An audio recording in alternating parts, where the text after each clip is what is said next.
എറണാകുളം കലൂരിൽ പെൺകുട്ടികളെ ആക്രമിച്ച കേസിലെ മുഖ്യപ്രതി അക്ബർ അലിക്കായുള്ള അന്വേഷണം ഊർജിതമാക്കിയിട്ടുണ്ട് പോലീസ്. അക്ബർ അടക്കം 7 പ്രതികളെയാണ് കേസിൽ ഇനി പിടികൂടാൻ ബാക്കിയുള്ളത്. പ്രതികളെ പിടികൂടാനായി പാലക്കാടും ഇതര സംസ്ഥാനങ്ങളിലും പ്രത്യേകം ടീമിനെ അയച്ചിട്ടുണ്ട്. മുഖ്യപ്രതി അക്ബർ അലിക്ക് സെക്സ് റാക്കറ്റുമായി ബന്ധമുണ്ടെന്ന് പോലീസ് കണ്ടെത്തിയിരുന്നു. സജോ ദേവസ്യയിലേക്ക് പോവുകയാണ് വിശദാംശങ്ങൾക്കായി. സജോ, 2 ദിവസം കഴിഞ്ഞിട്ടും ഇതുവരെയും പ്രതികളെ ഒരാളെ പോലും പിടികൂടാനായിട്ടില്ല. എന്താണ് പോലീസ് പറയുന്നത്? അന്വേഷണം എവിടെ വരെ എത്തി?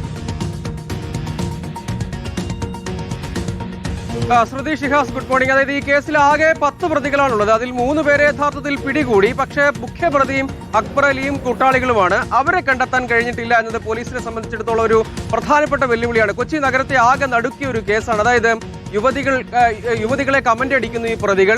അത് അവർ ചോദ്യം ചെയ്യുന്നു. അത് ചോദ്യം ചെയ്തതിന് അതിക്രൂരമായ അതിക്രമമാണ് ഈ യുവതികൾ കൊച്ചി നഗരത്തിൽ നേരിട്ടത്. എന്താണ് ഈ കേസിന്റെ സവിശേഷത, അതിന്റെ പ്രാധാന്യം? അങ്ങനെ ഒരു സാഹചര്യം കൊച്ചി നഗരത്തിലെ സുരക്ഷയെക്കുറിച്ച് പോലും ഗുരുതരമായ ചോദ്യങ്ങൾ ഉയർത്തുന്ന ഒരു കേസാണ് എന്ന പ്രാധാന്യം പോലീസിനെ സംബന്ധിച്ചിടത്തോളം ഉണ്ട്. ഈ അതിക്രമത്തിന്റെ CCTV ദൃശ്യങ്ങളടക്കം പോലീസ് ശേഖരിച്ചതാണ്. ആകെ 10 പ്രതികളാണെന്ന് പോലീസ് തിരിച്ചറിഞ്ഞു.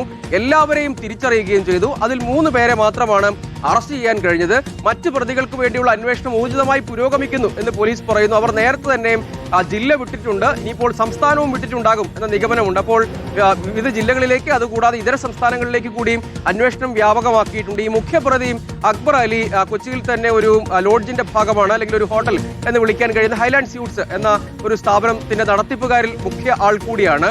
അവിടം കേന്ദ്രീകരിച്ച് പല രൂപത്തിലുള്ള അനധികൃത ഇടപാടുകൾ നടക്കുന്നു എന്ന കണ്ടെത്തൽ കൂടിയുണ്ട്. അക്ബർ അലി നേരത്തെ കഴിഞ്ഞ ഡിസംബറിൽ ഒരു സെക്സ് റാക്കറ്റ് കേസിൽ പ്രതി ചേർക്കപ്പെട്ട ആൾ കൂടിയാണ്. അപ്പോൾ അതടക്കമുള്ള തുടർച്ചയായ ക്രിമിനൽ പ്രവർത്തനങ്ങൾ ഇയാളുടെയും കൂട്ടാളികളുടെയും ഭാഗത്തു നിന്ന് ഉണ്ടായിട്ടുണ്ട് എന്നതും പോലീസിന്റെ കണ്ടെത്തലാണ്. ഈ കേസിൽ മാത്രമല്ല, യുവതികളെ അതിക്രമിച്ച കേസ് മാത്രമല്ല, ഇതോടൊപ്പം തന്നെ ഈ സെക്സ് റാക്കറ്റ് കേസ്, അതുകൂടാതെ ലഹരി കച്ചവട കേസ്, ഇത്തരം ആരോപണങ്ങൾ ഇയാൾ നേരിടുന്നുണ്ട്. അപ്പോൾ അതിലേക്ക് കൂടി വെളിച്ചം വീശുന്ന അന്വേഷണമാണ് യഥാർത്ഥത്തിൽ പുരോഗമിക്കുന്നത്. പക്ഷേ പ്രതികളിലേക്ക് വളരെ വേഗത്തിൽ എത്തേണ്ടത് അന്വേഷണ സംഘത്തെ സംബന്ധിച്ചിടത്തോളം പ്രധാനമാണ്. അറസ്റ്റ് ചെയ്തവരെ വളരെ സമയബന്ധിതമായി കോടതിയിൽ ഹാജരാക്കുകയും അന്വേഷണം നടത്തുകയും കുറ്റപത്രം സമർപ്പിക്കുകയും ചെയ്തില്ലെങ്കിൽ ഈ കേസിൽ വലിയ തിരിച്ചടി ഉണ്ടാകും. അല്ലെങ്കിൽ പ്രാഥമിക കുറ്റപത്രമെങ്കിലും സമർപ്പിക്കേണ്ടി വരും. ഇത്തരം നടപടികൾ അവിടെ നിൽക്കുന്നുണ്ട്. കാരണം ഇത് സംസ്ഥാനത്തെ കൊച്ചിയെ സംബന്ധിച്ചിടത്തോളം നൈറ്റ് ലൈഫ് ഉള്ള ഒരു സ്ഥലമാണ്. പ്രതികളായിട്ടുള്ളത് ഇതിൽ 3 പേരെ പിടികൂടിയിട്ടുണ്ട്. 7 പേർക്കായിട്ടുള്ള അന്വേഷണം, പ്രത്യേകിച്ചും അക്ബർ അലി പ്രധാന പ്രതി അടക്കമുള്ളവർക്കായി അന്വേഷണം പുരോഗമിക്കുകയാണ്. സജോ ദേവസ്യാണ് വിശദാംശങ്ങൾ നൽകിയത്.